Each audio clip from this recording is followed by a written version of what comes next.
नमस्कार दोस्तों, स्वागत है आप सबका मेरे YouTube चैनल पर। दोस्तों, आज चर्चा करेंगे कि जब किचन उत्तर दिशा में बनाई जाती है, नॉर्थ डायरेक्शन में बनाई जाती है, तब उसके क्या दुष्परिणाम सामने आते हैं। दोस्तों, किचन बनाने के लिए सबसे अच्छी जगह कौन सी होती है, सबसे उपयुक्त जगह कौन सी होती है, उसके बारे में मैं ऑलरेडी अपनी एक वीडियो बना चुका हूँ। आप मेरी उस वीडियो को देख सकते हैं। उससे आपको किचन कहाँ बनानी चाहिए इसके बारे में पूरी जानकारी मिल जाएगी। दोस्तों, आज चर्चा कर रहे हैं कि जब किचन उत्तर दिशा में बनाई जाती है तो उसके क्या दुष्परिणाम सामने आते हैं। दोस्तों, किचन बनाने के लिए जो सबसे अच्छी जगह होती है वो होती है आग्नेय कोण, दक्षिण पूर्व दिशा। इसको हमेशा से ही सबसे उचित जगह माना जाता है किचन बनाने के लिए। पर दोस्तों, आजकल जगह की कमी और भी बहुत सी वजहों के कारण किचन को हमेशा आग्नेय कोण में बना पाना पॉसिबल नहीं हो पाता, संभव नहीं हो पाता। अब जिससे दोस्तों क्या होता है कि वास्तु के जो नियम है उसका उल्लंघन हो जाता है। और दोस्तों, जब वास्तु के नियमों का उल्लंघन होता है तो उसके दुष्परिणाम भी सामने आते हैं। तो क्या दुष्परिणाम सामने आते हैं जब किचन उत्तर दिशा में बनाई जाती है, उस पर चर्चा हम कर रहे हैं। दोस्तों, सबसे पहले तो यहाँ बात समझते हैं आग्नेय कोण के बारे में, दक्षिण पूर्व दिशा के बारे में। यहाँ पर कामधेनु का स्थान है और शुक्र का स्थान है और अग्नि इस दिशा के स्वामी है। दोस्तों, कामधेनु को इच्छाओं की पूर्ति करने वाली देवी माना जाता है, भोजन देने वाली देवी माना जाता है और पोषण देने वाली देवी माना जाता है। और भोजन में, खाने में जो भी स्वाद आता है, जो भी रस आता है, वो शुक्र की वजह से आता है। दोस्तों, अब दोस्तों होता क्या है कि जब किचन को उत्तर दिशा में बनाया जाता है तो कुछ वास्तु की एनर्जीज में बदलाव आ जाते हैं। तो वो क्या बदलाव आते हैं दोस्तों, सबसे पहले उसको देखते हैं।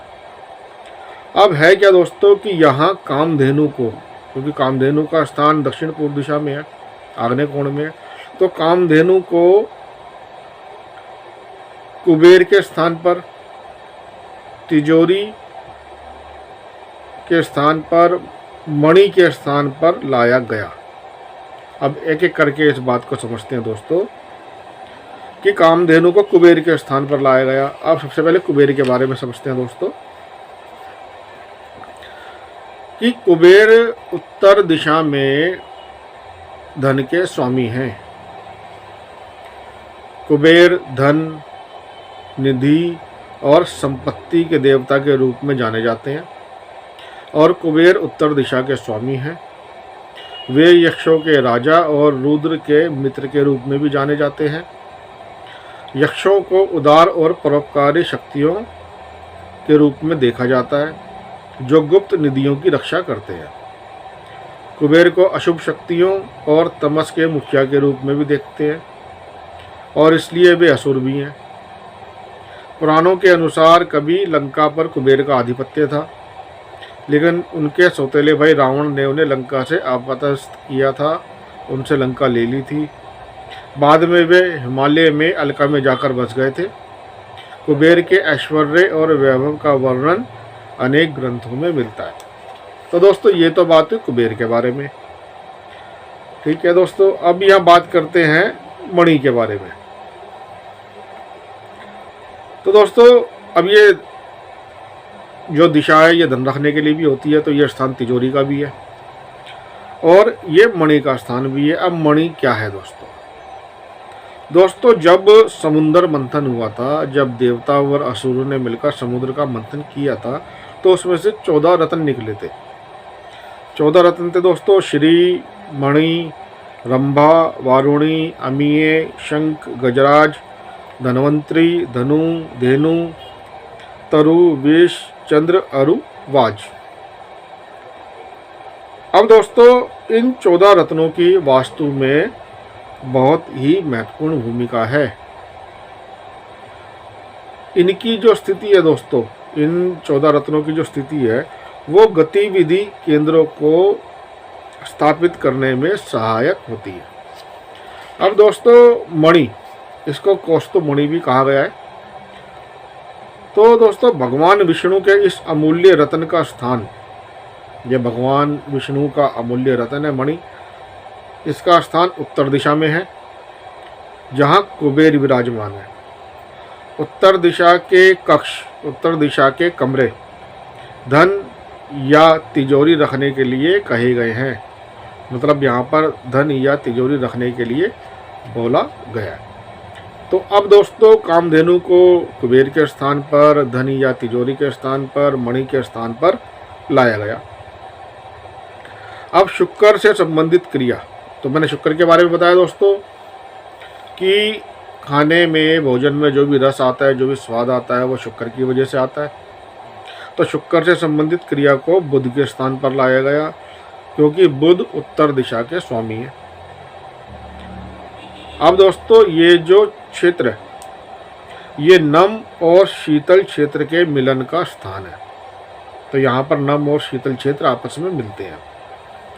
तो यहाँ पर जो किचन में गतिविधि होती है, जो एक्टिविटी होती है, उसमें और इस क्षेत्र में विरोधाभास है, आपस में विरोध है, इनकी प्रकृति आपस में नहीं मिलती। अब दोस्तों क्या होता है कि जब किचन उत्तर दिशा में बनाई गई तो क्या क्या एनर्जीज आपस में मिली। तो शुक्र, क्योंकि शुक्र को यहाँ लाया गया उत्तर दिशा में, बुध उत्तर दिशा के स्वामी हैं, ये बुध का स्थान है।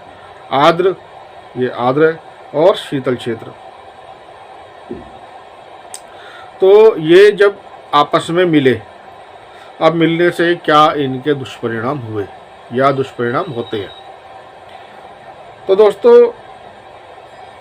घर के जो भी खर्चे हैं वो अनावश्यक रूप से बढ़ जाते हैं। खर्च पर कंट्रोल नहीं रह पाता, खर्चे अचानक ही अनावश्यक रूप से, अननेसेसरी जो खर्चे हैं वो बढ़ जाते हैं। मतलब धन की हानि होती है, फाइनेंशियल लॉस होते हैं। अब वो किसी भी वजह से हो सकते हैं दोस्तों। उधार बढ़ने लगता है, कर्ज बढ़ने लगता है, और व्यक्ति का उधार और कर्ज से निकलना बहुत मुश्किल हो जाता है। बच्चों का पढ़ाई में मन नहीं लगता, बच्चे अपने लक्ष्य से भटक जाते हैं। बच्चों ने कोई अपना एम बनाया हुआ है तो वो अपने एम से भटक जाते हैं, दिशाहीन हो जाते हैं। और सबसे बड़ी प्रॉब्लम आ जाती है कि बच्चों का पढ़ाई में मन नहीं लगता, बच्चे कहने लगते हैं कि उनका पढ़ने का मन नहीं करता। तो दोस्तों इस तरीके के दुष्परिणाम सामने आते हैं जब किचन को उत्तर दिशा में बनाया जाता है। तो दोस्तों उम्मीद करता हूँ मेरी इस वीडियो से आपको एक अच्छी जानकारी मिली होगी। आपको मेरी वीडियो अच्छी लगे तो मेरी वीडियो को लाइक करें, शेयर करें और मेरे YouTube चैनल को जरूर सब्सक्राइब करें। धन्यवाद।